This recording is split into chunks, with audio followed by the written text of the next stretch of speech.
AB 1413. Bagian dari rencana rahasia. Begitu melihatnya, mereka hampir pingsan karena ketakutan. Nathan tertawa. Ya, aku adalah Nathan Clark. Saat sepasang mata bertemu dengan mata Nathan, percikan api menyembur ke segala arah. Udara membeku. Sikap agung Kaisar Suidan benar-benar runtuh, berubah menjadi kejutan yang tak terhapuskan. Pupilnya menyusut. Bola mata hampir terbang keluar. Tubuhnya yang lurus tiba-tiba ternoda genangan lumpur. Hampir mati di tempat. Wajah Larissa memucat. Kulitnya pucat pasi. Raut wajah orang-orang sangat buruk. Hah, ish. Semua orang tersentak. Apa yang terjadi? Mengapa semua orang terlihat seperti ini ketika melihat Nathan? Nenek sangat penasaran. Apa yang salah? Kirana bingung. Mulan bingung. Philip bingung.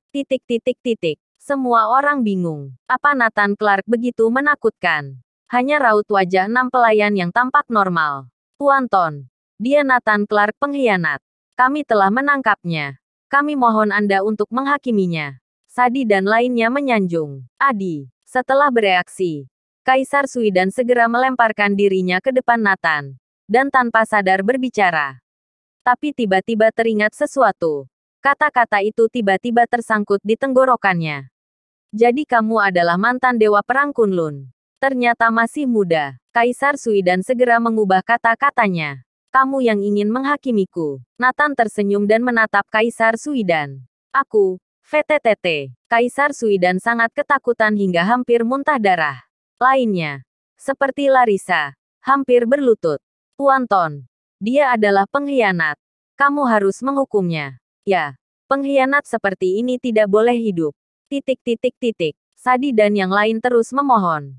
Bahkan dengan sedikit desakan. Plak. Kaisar Suidan tiba-tiba berbalik dan menamparkan wajah Sadi dengan keras. Adegan ini mengejutkan semua orang. Dia memukul Sadi. Kamu sedang mengajariku. Kaisar Suidan berkata dengan marah. Bruk. Sekarang, hampir semua orang di keluarga Andersen dan Pramana jatuh berlutut. Tuan Ton, kami tidak berani. Kami tidak berani. Semua orang ketakutan hingga menangis. Sadi pucat pasi karena ketakutan. Oke, serahkan dia padaku. Dia tidak ada hubungannya dengan kalian lagi. Kaisar Suidan berkata dengan marah. Baik, setelah itu, Kaisar Suidan pergi. Dan Larissa mendorong Nathan mengikutinya. Setelah tiba di kediaman Kaisar Suidan, Larissa, Kaisar Suidan dan yang lain segera berlutut di depan Nathan. Tuanku, kami tidak tahu itu Anda. Ini hanya kebetulan. Kaisar Suidan hampir menangis. Hari ini telah melakukan kesalahan besar. Tidak pernah terpikir bahwa Tuan Muda, Nathan Clark dan Adipati Agung adalah satu orang yang sama. Tidak apa-apa. Ini bagian dari rencana rahasiaku. Sekarang kamu juga bagian dari rencana rahasia. Kalian tahu harus berbuat apa. Kata Nathan. Kami mengerti. Aku akan menggunakan semua kekuatan Wangsa Suidan untuk melindungi istri dan putrimu. Kaisar Suidan cukup pintar. Mengerti alasan mengapa Nathan meninggalkan istri dan putrinya di rumah keluarga Andersen. Ya, baguslah kalau kalian mengerti. Nathan berkata sambil tertawa. Di sisi lain, semua orang dengan penuh semangat menunggu. Menurutmu bagaimana Tuan Ton akan menghukum Nathan? Tanya Matteo. Sekarang Sadi sangat takut berbicara. Aku pikir kemungkinan Nathan akan dipukuli dengan hebat lalu dikirim kepada Adipati Agung. Shafirna menjawab. Aku pikir juga begitu. Molly menimpali. Tetapi tidak menyelesaikan setengah kalimat berikutnya. Karena mereka melihat pemandangan yang luar biasa. Bab 1414. Operasi tidak dilakukan di Neslandia. Larissa mendorong Nathan keluar. Sikap hormat Larissa seolah-olah Nathan adalah orang yang sangat penting. Nona Ton, apakah Nathan Clark tidak dihukum? Orang-orang bertanya, apa ini urusan kalian? Larissa memelototi semua orang. Lalu mendorong Nathan pergi. Keluarga Andersen dan Pramana sangat bingung. Apa tidak jadi menghukum Nathan Clark? Tapi mereka tidak berani bertanya lebih jauh. Kirana menghela napas panjang. Tapi dia merasa sangat aneh. Samar-samar merasa ada yang tidak beres. Kaisar Suidan dan Larissa bereaksi terlalu besar terhadap Nathan. Yang lain merasakan hal yang sama. Tetapi mereka tidak tahu persis apa yang terjadi. Bagaimana mereka tahu? Dua tokoh luar biasa yang disebutkan oleh Kaisar Sui dan berturut-turut sebenarnya adalah Nathan Clark sendiri. Menyerahkannya kepada Adipati Agung berarti menyerahkannya kepada dirinya sendiri.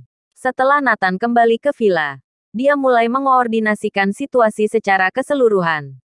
Hanya dalam 1 hari 1 malam, Nathan menggunakan semua kekuatan dan sumber dayanya untuk mencegah aliansi revolusi kebebasan melakukan aksi besar. Hanya saja hasilnya mengecewakan. Segala sesuatu di Neslandia berjalan seperti biasa.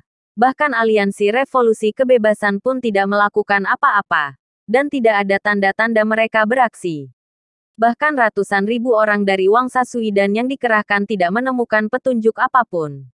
Pihak lawan tampaknya tidak merencanakan aksi besar apapun. Nathan mengerutkan kening. Dan bergumam pada dirinya sendiri. Apa tindakan mereka berikutnya? Dia telah mempersiapkan perlindungan untuk menghilangkan ancaman atau tindakan pada Neslandia. Tapi dia tidak bisa menebak apa yang akan dilakukan pihak lawan. Apa sebenarnya yang direncanakan pemimpin aliansi revolusi kebebasan di Pulau Leste? Meskipun Raja Seon Barat pergi ke Pulau Leste, namun tidak menemukan jejaknya. Jelas-jelas Nathan tahu pihak lawan akan melakukan aksi besar. Tetapi tidak tahu kapan, di mana, dan bagaimana mereka memulainya. Ini yang paling menakutkan. Tepat ketika Nathan bingung, Kamar tidak bisa menahan diri untuk berkata, "Paduka, mungkin mereka tidak melakukannya di Neslandia." Hah, mendengar ini, mata Nathan berkobar. Itu benar. Siapa yang mengatakan bahwa tindakan yang memukul Neslandia harus dilakukan di Neslandia? Jika mereka ingin bertindak di Neslandia, mereka harus melakukan persiapan. Ada jejak persiapan. Tetapi semua kekuatan yang aku kirim untuk menyelidikinya, tidak menemukan jejak sama sekali. Kemungkinan besar mereka tidak akan beraksi di Neslandia. Akhirnya, Nathan telah yakin. Beraksi di luar negeri. Aku tidak bisa membayangkan cara apa yang mereka gunakan. Kata Raja Seon Utara. Raja Seon Barat mengerutkan kening. Mungkinkah aliansi revolusi kebebasan ingin mengkhianati Neslandia secara terbuka? Tidak. Bagaimana mungkin mereka mengungkapkan identitas mereka? Mungkin pasangan mereka pun tidak tahu identitas mereka. Bantah Nathan. Lalu apa rencana mereka? Bagaimana melakukan sesuatu di luar negeri yang akan menghancurkan Neslandia? Aku tidak dapat memikirkannya. Semua orang saling memandang dengan cemas.